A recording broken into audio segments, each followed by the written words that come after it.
नमस्ते। तो चलो आज आप जाना हाँ व्हाट्सएप ग्रुप रा सुरक्षा नियम।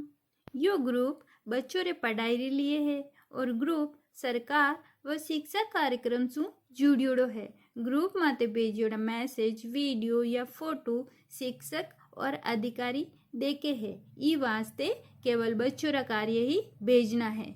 पढ़ाई या बच्चों जो कार्य करे वीरे अलावा कोई दूसरो मैसेज ग्रुप में नहीं भेजनो है। जी हाँ, कोई दूसरो रा भेजियोड़ा मैसेज और कोई मैसेज आप सु गलती ग्रुप में चलो गयो है तो विने तुरंत ग्रुप सु हटा देनो है, नहीं तो शिक्षक आपने ग्रुप सु हटा सके है।